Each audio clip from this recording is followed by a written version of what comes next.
공부든 취업이든 진학이든 결혼이든 가정생활이든 사회생활이든 잘 되면 잘 되는 이유가 있고 안 되면 안 되는 이유가 있습니다. 무엇이 안 되는 이유를 이야기하라고 한다면 우리는 수십 수백 가지 이야기를 할 수 있을 것입니다.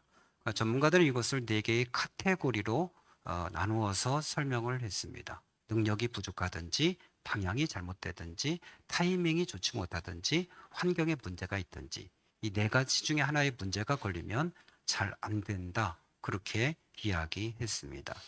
그래 아무리 능력이 있어도 방향이나 타이밍이나 또는 환경에 대한 문제, 나머지 세 개가 다 갖추어지더라도 타이밍이 맞지 않으면 결국은 실패할 수 있다. 이런 이야기들을 했습니다.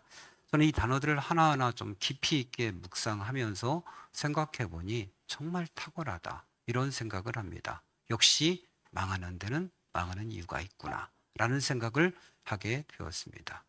그렇다고 해서 꼭 이 모든 것을 갖추었다고 해서 사람이 성공하게 되는가? 또 그것은 아니다라고 하는 겁니다. 성경은 우리 인생에 많은 변수들이 있다라고 이야기합니다. 모든 것을 다 갖추었다 할지라도 그럼에도 실패한 경우가 있다. 반대로 다 갖추어지지 않았다 할지라도 그럼에도 이상하게 되어지는 경우가 있다라고 하는 것을 말씀하고 있습니다. 여러분, 회사도 역시 마찬가지 아닙니까? 우리 세계에 있는 회사들을 살펴보면 그들의 흥망성쇠를 보면 참 굉장히 흥미롭습니다. 여러분 가운데 혹시 노키아라는 회사를 알고 계십니까? 핀란드 회사였는데 이 회사는 한때 세계 핸드폰 시장의 40%를 점유했던 회사입니다. 그런데 지금은 대부분의 사람들이 노키아라는 이름을 잘 기억하지 못해요. 노키아를 기억하시는 분들은 상당히 연령대가 높으신 분들입니다. 이 젊은 사람들은 아니 노키아를 잘 모를 거예요. 세계 시장의 40%를 점유했을 정도로 엄청난 기술력을 보유하고 있었던 핸드폰 회사입니다. 이들 자신들도 세계 최고의 기술력을 가지고 있다. 그렇게 자부심을 가지고 있었습니다. 그런데 스마트폰이 출시되면서 한순간에 몰락하고 파산하고 말았습니다. 누구도 노키아라는 회사가 망할 것이라고 하는 상상도 하지 못했습니다. 왜냐하면 인지도, 충분한 기술력, 그리고 계속해서 세계에서 시장은 성장할 것이라고 하는 것이 있었고 직원들도 자부심이 있었습니다. 그런데 예기치 않은 변수가 있었던 것이죠. 그럼 지금 우리나라에서 가장 큰 홈플러스가 무너졌습니다. 곳곳에서 문을 닫았고 청주에 있는 홈플러스도 가보면 예전보다 손님이 많이 줄었습니다. 누가 홈플러스가 망할 거라고 생각을 했겠습니까? 여러분 전문가들도 얘기합니다. 이 정도 규모의 규모는 절대 무너지지 않는다. 이렇게 이야기를 했습니다. 브랜드 인지도라든지 또는 대기업 시스템이라든지 소비자의 신뢰라든지 이 모든 것을 볼 때 홈플러스는 무너지지 않을 것이다. 그렇게 이야기했지만 뜻하지 않은 변수들이 생기게 되어진 거죠. 결국은 점차적으로 다 문을 닫고 결국은 다 매각되고 말 것입니다. 아무리 조건이 좋고 모든 것이 갖추어졌다 할지라도 그러나 또 다른 변수 때문에 망하거나 무너질 수 있다라고 하는 것을 우리에게 보여주고 있습니다. 우리는 오늘 본문을 통해서도 베드로를 보십시오. 베드로는 능력 있는 어부였습니다. 그는 갈릴리 바다에서 잔뼈가 굵은 사람입니다. 고기를 잡지 못할 만큼 무능한 사람이 결코 아니었습니다. 그는 어디에 고기가 있는지를 아는 사람이었습니다. 밤에 어디 가야 되는지, 거기가 안 잡히면 다른 곳에 가면 고기가 있다는 것을 아는 사람이었습니다. 저희가 아주 가끔 낚싯배를 이렇게 타다 보면 아주 유능한 선장은 고기가 어디 있는지 알죠. 물론 카메라를 통해서 어군 탐지기를 통해서 알고 있지만 그러나 경험치가 있는 거예요. 이 정도 바람이 불고 수온이 이 정도 되고 날씨가 이 정도 되면 고기가 어디에 있다는 것을 알고 자신들의 그 낚시꾼들을 그쪽으로 인도해서 거기서 고기를 잡게 하는 건데 하물며 거기서 잔뼈가 굵었던 베드로야 오죽하겠습니까? 여러분 어떤 시간에 고기를 잡아야 되는지도 베드로는 알고 있었죠. 낮에는 안 되는 것이고 깜깜한 밤에 고기를 잡을 수 있다는 것도 알고 있던 거고 환경도 괜찮았습니다. 갈릴리 바다는 원래 고기가 엄청 많은 바다이기 때문에 웬만하면 고기를 잡을 수 있습니다. 그런데 밤새도록 고기를 잡으려고 그물을 내렸지만 고기를 잡지 못했다. 이렇게 되어져 있습니다. 잡는 것보다 못 잡는 게 더 어려운 거죠. 모든 조건이 다 맞았지만 그러나 이상하게도 또 다른 변수 때문에 고기가 어디에 숨었는지 모르지만 고기를 잡을 수 없었습니다. 여러분 이것이 우리 인생의 변수라고 하는 거죠. 도저히 망할 수가 없어. 이건 도저히 실패할 수가 없는 거야. 이 정도면 100% 아니 120% 200% 이건 장담하건대 성공할 수밖에 없어 라고 하지만 그러나 또 다른 변수가 생기게 되어지면 망할 수 있고 들어먹을 수 있다라고 하는 겁니다. 그런데 이때 예수님께서 베드로의 배에 오르셨습니다. 성경에 보면 예수님께서 베드로의 배에 오르실 때에 별 말씀이 없으셨어요. 우리가 봐야 될 건 성경이 모든 것을 그렇게 세세하게 다 기록하면 성경이 이렇게 얇을 수가 없어요. 그냥 대략적인 중요한 것만 기록해 놓은 거죠. 이미 예수님의 소문은 온 사방에 다 퍼지고 더구나 예수님이 갈릴리 사람 아닙니까?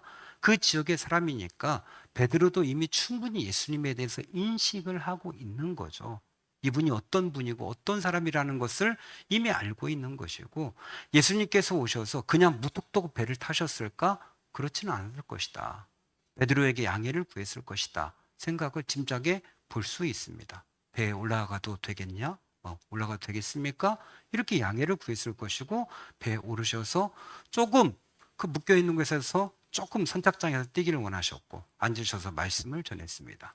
이때 베드로는 뭐 했을까요? 그물을 정리하면서 예수의 말씀을 들었겠죠. 그리고 그 마음에 뭔가 울림이 있었겠죠. 아, 심상치 않은 분이구나 라는 생각을 그도 했겠죠. 말씀을 다 전하시고 난 다음에 베드로에게 말씀하시죠. 깊은 데로 가서 그물을 내려라 말씀을 하십니다. 여러분 이것은 어부들의 경험치를 통해서 볼 때에 도저히 있을 수 없는 일입니다. 고기가 얼마나 영특한 줄 아십니까?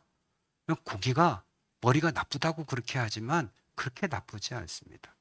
저도 시골에 가면 늘 고기를 잡으러 가지 않습니까? 고기가 있나 없나를 보기 위해서 차를 타고 냇가에 가서 이렇게 이제 들여다봐요. 그러면 고기들이 유유히 다 약 올리듯이 샥샥 이렇게 마치 손에 잡힐 것처럼 그렇게 다녀요. 그래서 얼른 와서 집에 가서 그물을 가지고 가면 얼마나 빨리 도망다니는지 몰라요. 하면서 그냥 그 방 바위 틈으로 어디로 다 숨어버려요. 고기들도 아는 거예요. 아, 그물이다. 큰일 났다. 이걸 아는 거죠. 하물며 갈릴리 바다 물은 투명하기 때문에 위에서 그물이 쭉 내려오게 되어지면 고기들이 사삭사삭 다 없어지기 때문에 따지는 고기를 잡을 수가 없습니다. 그럼에도 불구하고 예수님께서 그 밝은 대낮에 깊은 곳에 가서 그물을 내려라. 그렇게 말을 하는 거죠. 베드로는 뭐라고 얘기합니까? 우리가 밤새도록 수고해서 얻은 것이 없지만 말씀에 의지해서 그물을 내리겠습니다. 이렇게 이야기해요.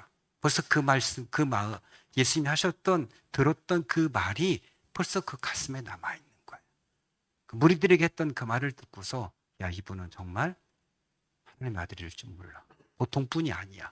그거에 대한 데이터가 그의 속에 있던 거예요. 이 말을 들으면 뭔가 될 수도 있겠다라는 생각. 자기의 경험치와 예수님이 들려준 말씀 사이에서 예수님이 들려준 말씀을 선택하게 되어지고 예수님의 말씀대로 깊은 곳에서 그물을 던졌을 때에 베드로 배뿐만 아니라 또 다른 배가 가득 차도록 그렇게 물고기를 잡는 역사가 있었죠. 여러분 우리 인생도 이렇게 되기를 축원합니다. 우리의 경험이나 감각이나 우리의 지식이 아니라 하나님께서 들려주실 말씀을 듣고 그 말씀에 순종했을 때 우리가 생각하지 못했던 이런 놀라운 축복과 은혜를 누렸으면 좋겠습니다. 물론 우리가 분명한 것은 능력이나 방향이나 타이밍이나 환경이 굉장히 중요하지만 때로 우리가 이것을 다 갖출 수가 없어요. 부족하기에. 그러나 그 부족한 부분을 하나님의 말씀에 순종함을 통해서 하나님께서 기적을 베푸시는 이 놀라운 은혜가 있었으면 좋겠습니다. 하나님의 역사가 언제 일어나는가? 이리 보면 하나님의 역사는 그분의 말씀을 듣고 순종했을 때 그때 하나님께서 기적을 베푸시는 걸 보게 됩니다. 성경의 역사를 잘 살펴보면 항상 하나님의 역사는 하나님의 말씀을 듣고 그 말씀대로 순종했을 때 기적들이 일어나죠. 여러분 생각하는 성경의 기적들을 상상해 보십시오. 항상 하나님의 말씀에 순종하면 기적이 일어납니다. 여러분 어떤 기적이 가장 큰 기적? 너무 많은 기적들이 있어요. 모세에게 지팡이를 내밀라 했더니 내밀었더니 밤새도록 바람이 불면서 홍해 바다를 바다의 물을 밀어내버려요. 하나님께서 여리고성을 매일 한 바퀴씩 돌고 마지막 날 7바퀴 돌고 다 함께 함성을 질러라라고 해서 똑같이 순종했더니 그냥 그 여리고성이 와르르 무너지게 되어져요. 하나님이 일하시는 거죠. 네 눈을 실로암 못에 가서 씻어라 해서 실로암 못에 그 말씀 듣고 가는 중에 눈이 띄어져요. 이게 어떻게 이게 사람의 머리로 생각할 수 있는 것이겠습니까? 사르밧 과부에게 엘리야가 찾아갔습니다. 야, 너 마지막 남은 밀가루와 기름을 가지고 나에게 그거 떡 구워서 가져와라. 그럼 기근이 다 끝날 때까지 마르지 않을 것이다. 이렇게 말씀하셔요. 사르밧 과부가 그 말에 순종했을 때에 마지막까지 정말 다 마르지 않은 축복을 누리게 되어져요. 이것이 성경에만 나온 이야기인가? 그렇지 않죠. 지금도 이루어지는 역사죠. 여러분 새롭게 하소서에서 자기 아버지 간증을 이야기한 목사님이 계셨습니다. 아버지가 오직 목회만 관심이 있고 가정생활에 전혀 관심이 없던 분이었어요. 쌀통에 쌀이 떨어져도 전혀 관심이 없고. 그런데 하루는 사모님께 말했다는 거죠. 이 쌀통에서 계속 쌀이 나올 테니까 절대 쌀통을 열어보지 마라. 하고서 쌀통을 위해서 붙잡고 기도를 했대요. 그때부터 이렇게 누르면 쌀통, 이렇게 누르는 쌀통 있지 않습니까? 누르면 쌀이 계속 나오는 거예요. 사모님이 아무리 봐도 이상한 거예요. 누군가 쌀을 갖다 넣은 사람이 없어요. 그런데 누르면 계속해서 이게 쌀이 나오는 거예요. 너무 신기하고. 열어보지 말라고 해서 열어볼 수는 없고. 근데 계속 밥을 할 때마다 누르면 쌀이 나오고. 나중에는 궁금증을 참지 못하고 사모님이 그만 쌀통을 열어보았어요. 쌀통에 쌀이 없었어요. 중요한 건 그 다음부터는 쌀이 안 나오는 거예요. 이게 어떤 일입니까? 지금도 하나님께서 역사하신 일 아닙니까? 이걸 어떻게 여러분 설명할 수 있겠습니까? 하나님께서 사르밧 과부에게 역사하셨던 것처럼 또 죽은 선지생도 과부와 아들에게 역사했던 것처럼 마르지 않은 축복의 역사를 지금도 베푸시고 하신다는 거죠. 하나님의 감동에 따라서 할 때에 하나님께서 기적을 일으키시는 거죠. 여러분 오병이어 기적, 그리고 우리가 지난주에 묵상했던 그냥 편의상, 꼭 칠병이어는 아니지만 칠병이어 기적 이야기도 역시 마찬가지죠. 말씀에 순종하고 따라갔더니 하나님이 기적을 베푸시더라. 우리는 우리의 인생과 삶 가운데 하나님의 주신 감동에 따라서 순종하면 하나님께서 그 일을 하시고 이루신다고 하는 수많은 간증들이 있습니다. 그러기에 그의 말씀에 순종할 수밖에 없는 거죠. 나는 하기 싫어. 그런데 하나님이 감동을 주셔. 하라고 하셔. 그래서 해. 그러면 하나님께서 그 일을 이루어 가신다라고 하는 것이죠. 하나님께서 일하시기 전에 반드시 어떤 일을 하실까요? 하나님의 자신의 사람들에게 마음의 소원을 주시고 그것을 또한 기도하게 하신다라고 하는 겁니다. 야고보서 4장 2절에 너희가 얻지 못한 뭐하기 때문이다? 구하지 아니하기 때문이다. 그렇게 말씀하셨어요. 그 이후에 바로 구하여도 받지 못하면 정욕으로 쓰려고 잘못 구합니다. 이렇게 말씀하셨어요. 그러니까 제대로 구하게 되어지면 하나님께서 제대로 응답하신다는 거예요. 너희가 무엇이든지 내 이름으로 구하라. 그렇게 말씀하셨어요. 자기의 정욕을 위해서가 아니라 하나님의 필요에 의해서 구하게 되어지면 하나님께서 응답하실 것이다. 결국 우리가 왜 구하지 못하는 거죠? 기도가 너무 늦게 응답될 것 같다는 불안함이죠. 불신앙이죠. 우리가 요즘 올연도 들어서 감사방을 개설해서 이제 하신 분들에 따라서 매일 감사를 이렇게 올리고 때때로 올리고 있어요. 참 의미 있다 그렇게 생각이 들어요. 그래서 올리면서 한 가지 깨달은 게 있어요. 내가 매일 하나님 앞에 삶 가운데 베푸신 은혜에 대해서 감정하는데 기도가 응답된 것들에 대해서는 별로 나도 그렇고 올리는 분들도 별로 없었구나 라는 걸 깨달았어요. 사실 우리가 편안하게 누리고 무엇인가를 우리가 얻게 되어지는 것은 오랜 기도의 덕분인데도 불구하고 그것을 잃어버리고 사는 거예요. 실제적으로 우리가 기도의 시간을 늘리고 기도의 제목들을 많이 늘리게 되어지면 더 많은 하나님의 뜻이 이루어지고 더 많은 하나님의 기적들이 있을 것인데 라는 생각을 하게 되어지는 거죠. 여러분 왜 우리에게 없는 것일까요? 그 우리가 기도하지 않았기 때문이죠. 우리가 미리 이건 될 거야 안 될 거야 이렇게 단정하고 예단하기 때문에 그런 것이지, 우리 주님은 우리에게 말씀하신 네 입을 크게 열라 말씀하셨어요. 네 입을 크게 열라. 네가 구할 수 없는 것을 구하라는 것이죠. 여호수아는 하늘의 해와 달을 향해서도 명령하지 않았습니까? 그리고 결국 그의 믿음의 크기만큼 하나님께서 그렇게 역사하셨는데, 우린 조그만 것 가지고도 이걸 하나님이 들어주실까 안 들어주실까 의심하며 그것조차도 기도하지 못한다라고 하는 거죠. 우리의 믿음이 실로 작다라고 하는 것을 느끼게 되어지죠. 여러분, 우리가 예수님의 말씀에 귀를 기울일 필요가 있어요. 너희에게 겨자씨만한 믿음이 있을지라도 이 산을 들이어 바다에 던지라 명하고 의심치 않으면 그대로 되리라. 그렇게 말씀하셨어요. 산을 옮기는 믿음도 겨자씨만 하면 된대요. 하물며 우리의 삶 가운데 이루어진 일들은 이 겨자씨만한 믿음의 기도를 하면 되는 것. 겨자씨가 얼마나요? 가씨만 하죠. 깨만 하죠. 깨.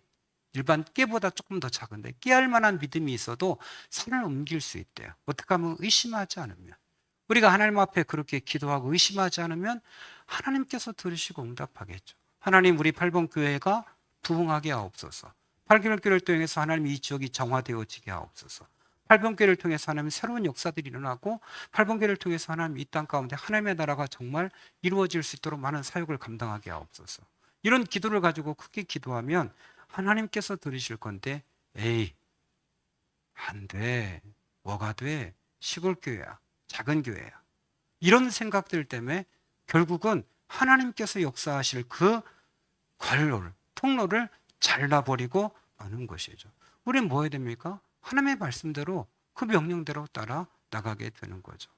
저희가 셋째 주죠. 그래서 이게 3월 달은 1일부터 시작하기 때문에 5주예요. 우리가 셋째 주에 지역을 위한 기도를 하러 나가죠. 땅밟기 하러 예수대행진 이름으로 나가게 되어집니다.